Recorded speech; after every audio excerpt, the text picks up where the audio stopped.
the peak.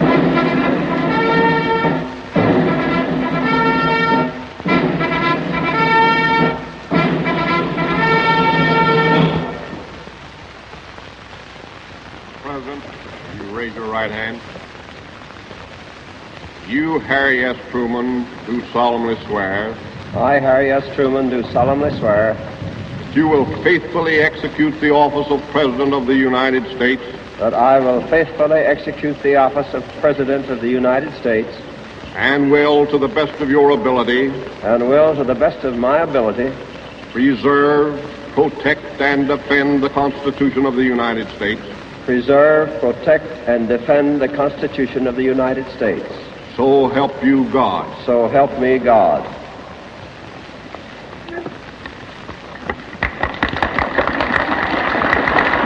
Harry S. Truman, duly elected and sworn, is the 32nd President of the United States. With his hand on the family Bible, his own Bible. And now the inaugural address.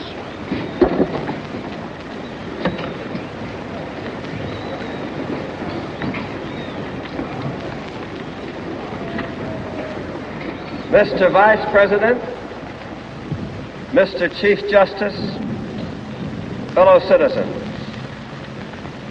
I accept with humility the honor which the American people have conferred upon me. I accept it with a resolve to do all that I can for the welfare of this nation and for the peace of the world. In performing the duties of my office, I need the help and the prayers of every one of you. I ask for your encouragement and for your support. The tasks we face are difficult. We can accomplish them only if we work together. Each period of our national history has had its special challenges. Those that confront us now are as momentous as any in the past. Today marks the beginning not only of a new administration, but of a period that will be eventful, perhaps decisive for us and for the world. It may be our lot to experience and in a large measure bring about a major turning point in the long history of the human race.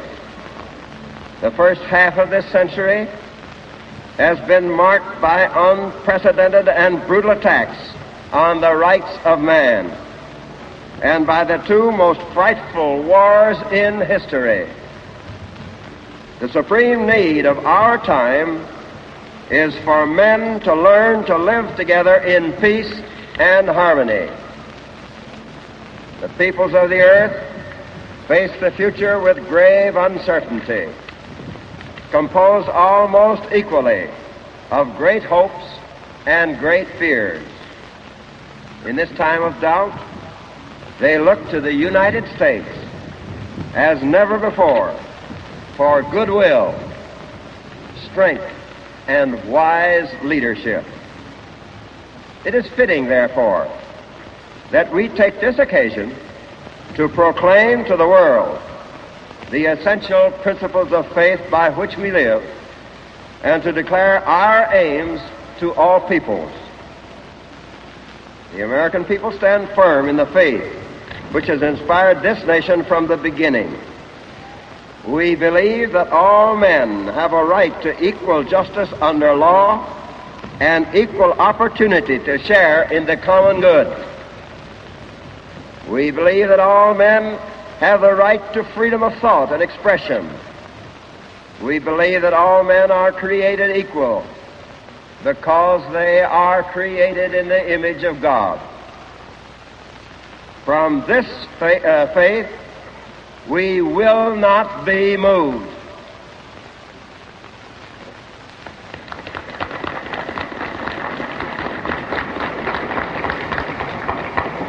The American people desire and are determined to work for a world in which all nations and all peoples are free to govern themselves as they see fit and to achieve a decent and satisfying life.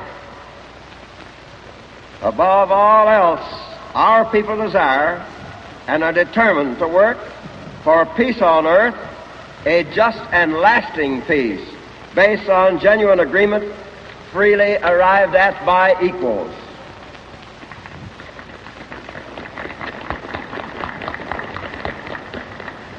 In the pursuit of these aims, the United States and other like-minded nations find themselves directly opposed by a regime with contrary aims and a totally different concept of life. That regime adheres to a false philosophy which purports to offer freedom, security, and greater opportunity to mankind.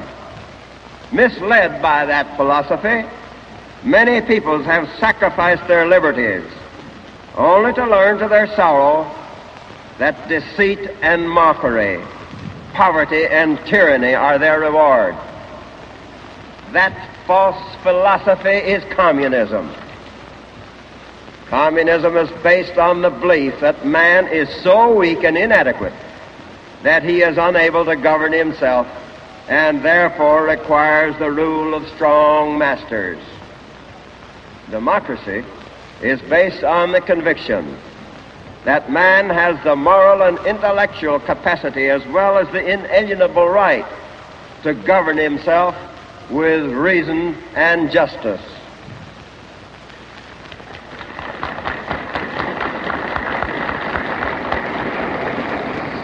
Communism subjects the individual to arrest without lawful cause, punishment without trial, and forced labor as a chattel of the state. It decrees what information he shall receive, what art he shall produce, what leaders he shall follow, and what thoughts he shall think. Democracy maintains that government is established for the benefit of the individual and is charged with the responsibility of protecting the rights of the individual and his freedom in the exercise of those abilities of his.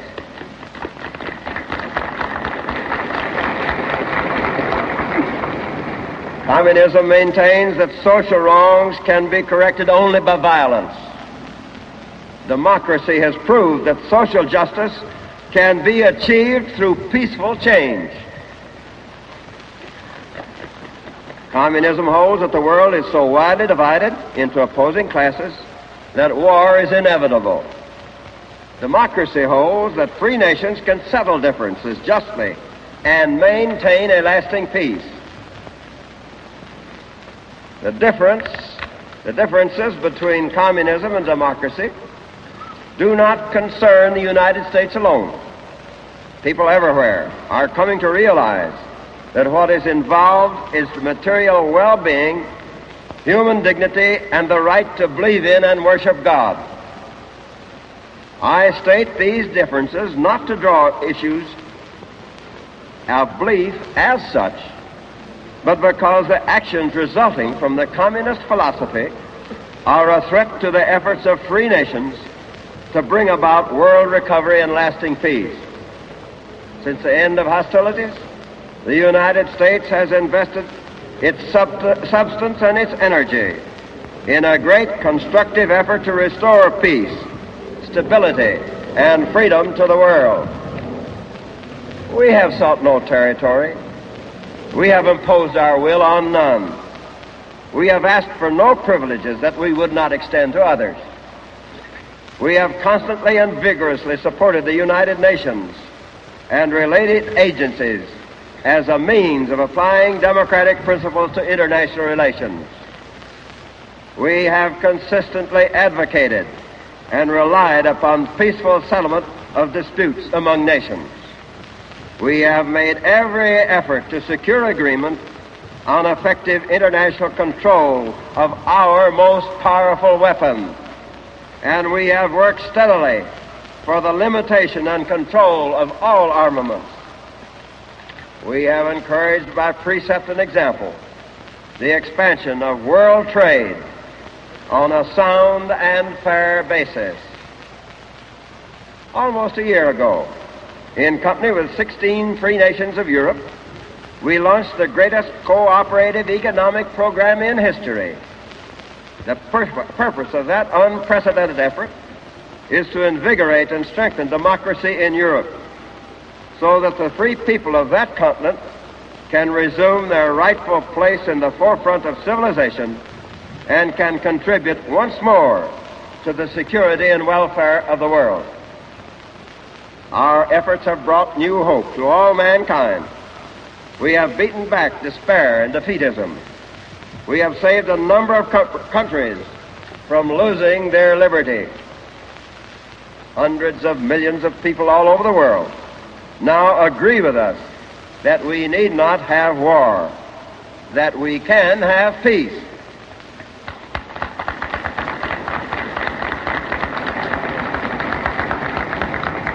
The initiative is ours. We are moving on with other nations to build an even stronger structure of international order and justice. We shall have as our partners countries which, no longer solely concerned with the problem of national survival, are now working to improve the standards of living of all their people.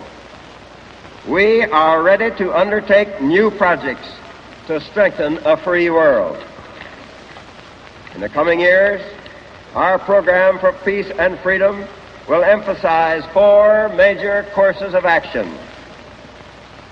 First, we will continue to give unfaltering support to the United Nations and related agencies, and we will continue to search for ways to strengthen their authority and increase their effectiveness. We believe that the United Nations will be strengthened by the new nations which are being formed in lands now advancing toward self-government under democratic principles. Second, we will continue our programs for world economic recovery. This means, first of all, that we must keep our full weight behind the European recovery program. We are confident of the success of this major venture in world recovery. We believe that our partners in this effort will achieve the status of self-supporting nations once again. In addition, we must carry out our plans for reducing the barriers to world trade and increasing its volume.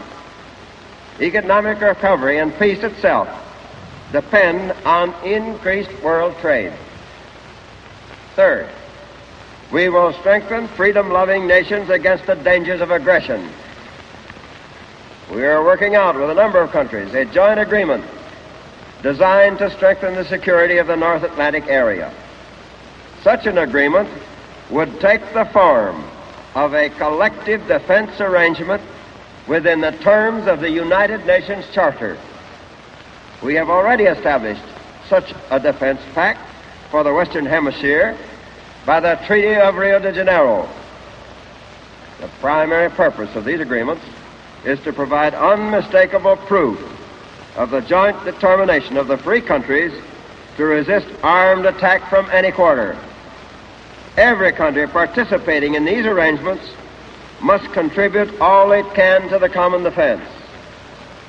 We make it sufficiently clear in advance that any armed attack affecting our national security would be met with overwhelming force.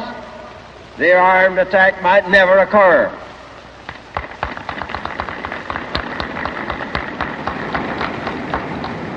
I hope soon to send to the Senate a treaty respecting the North Atlantic Security Plan. In addition, we will provide military advice and equipment to free nations which will cooperate with us in the maintenance of peace and security. Fourth, we must embark on a bold new program for making the benefits of our scientific advances and industrial progress available for the improvement and growth of underdeveloped areas. More than half the people of the world are living in conditions approaching misery. Their food is inadequate. They are victims of disease. Their economic life is primitive and stagnant. Their poverty is a handicap and a threat both to them and to more prosperous areas. For the first time in history, humanity possesses in knowledge and skill the knowledge and skill to relieve the suffering of these people. The United States is preeminent among the nations in the development of industrial and scientific techniques.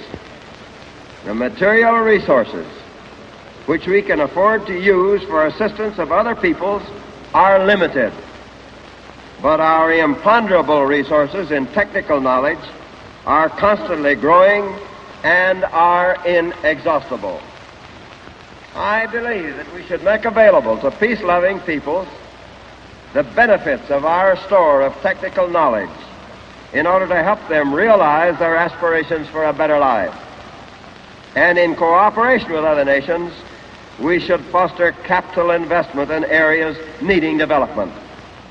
Our aim should be to help the free peoples of the world through their own efforts to produce more food, more clothing, more materials for housing, and more mechanical power to lighten their burdens. We invite other countries to pool their technological resources in this undertaking. Their contributions will be warmly welcomed.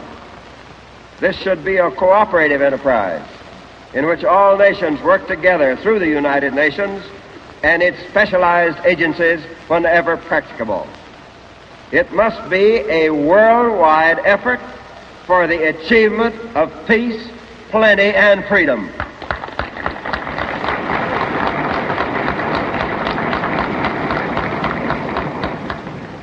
With the cooperation of business, private capital, agriculture, and labor in this country, this program can greatly increase the industrial activity in other nations and can raise substantially their standards of living.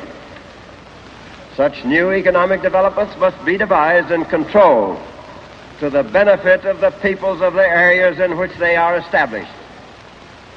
Guarantees to the investor must be balanced by guarantees in the interest of the people whose resources and whose labor go into these developments.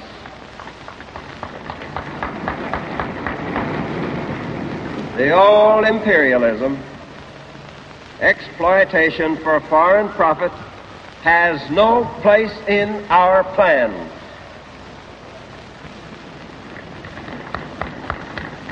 What we envisage is a program of development based on the concepts of democratic fair dealing. All countries, including our own, will greatly benefit from a constructive program for the better use of the world's human and natural resources. Experience shows that our commerce with other countries expands as they progress industrially and economically. Greater production is the key to prosperity and peace. And the key to greater production is a wider and more vigorous application of modern scientific and technical knowledge. Only by helping the least fortunate of his members to help themselves can the human family achieve the decent, satisfying life that is the right of all people. Democracy alone can supply the vitalizing force to stir the peoples of the world into triumphant action, not only against their human oppressors, but also against their ancient enemies, hunger, misery, and despair.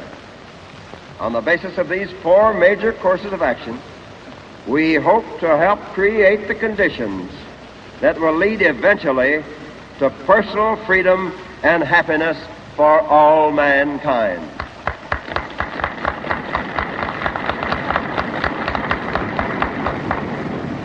If we are to be successful in carrying out these policies, it is clear that we must have continued prosperity in this country, and we must keep ourselves strong.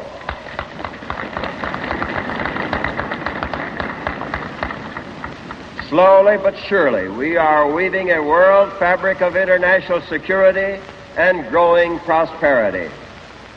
We are aided by all who wish to live in freedom from fear, even by those who live today in fear under their own governments. We are aided by all who want relief from lies and propaganda. those who desire truth and sincerity. We are aided by all who desire self-government and a voice in deciding their own affairs.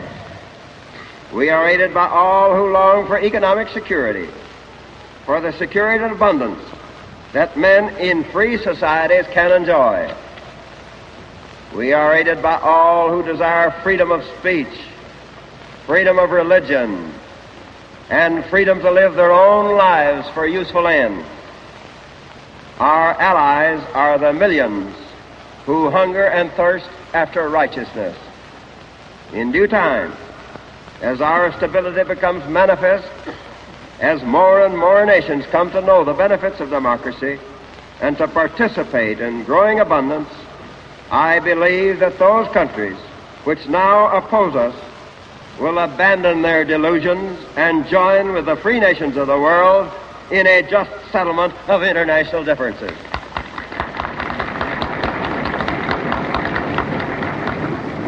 Events have brought our American democracy to new influence and new responsibilities.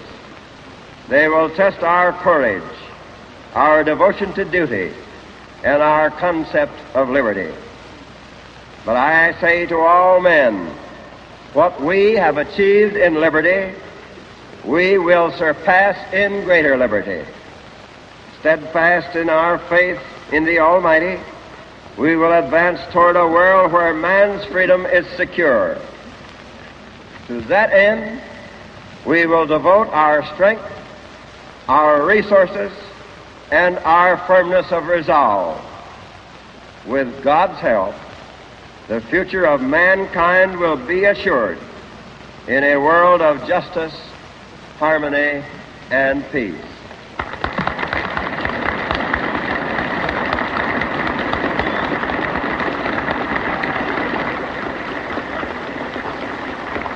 President Harry S. Truman has just completed his inaugural address.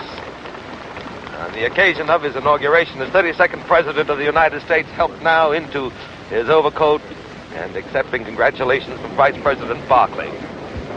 Chatting now in formal, easy fashion with that familiar, friendly smile we all know and which we see now on our television screens. Shaking hands with Chief Justice Vinson and Associate Justice Reed. Was there in the picture for a moment.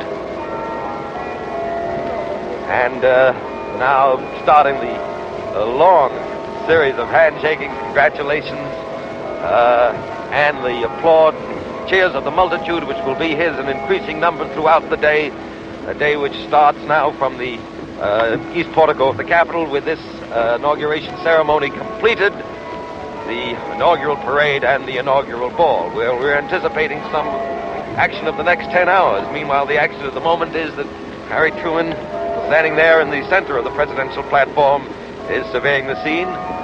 I'll warrant he's also standing for photographers who are anywhere from 20 to 200 feet away with varying power lenses for those historic photographs.